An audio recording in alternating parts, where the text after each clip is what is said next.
Voice of Cameroun, la voix de l'espérance.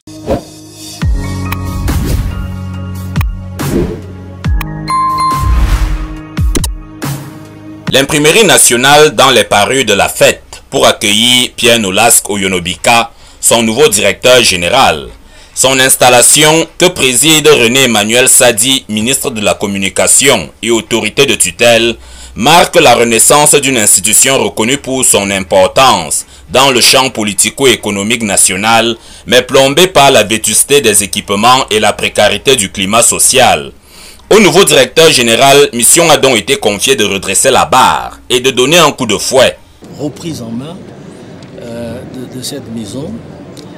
Ensuite, dans l'optique de cet redressement, il y a évidemment un point important qui est celui de la réhabilitation, disons, du renouvellement des équipements. Aussi, évidemment, la nécessité de faire en sorte que des problèmes qui sont des problèmes basiques importants, tels que le paiement des salaires réguliers. Message désormais imprimé dans le cahier de charge de Pierre Nolasque Oyonobika, héritier d'une structure dont les prochaines lignes seront écrites de sa main.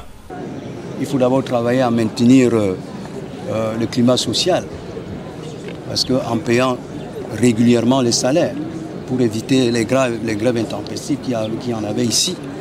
Et en plus, au niveau technique, nous allons chercher à réhabiliter le plateau technique qui est déjà assez désuet, et aussi parachever l'acquisition des machines contenues dans le contrat plan. Au son et rythme du pays Boulou, dont est originaire le nouveau patron de l'imprimerie nationale, des remerciements adressés à Paul Biya, signataire du décret ayant fait de ce fonctionnaire chevronné le nouvel imprimeur de l'État.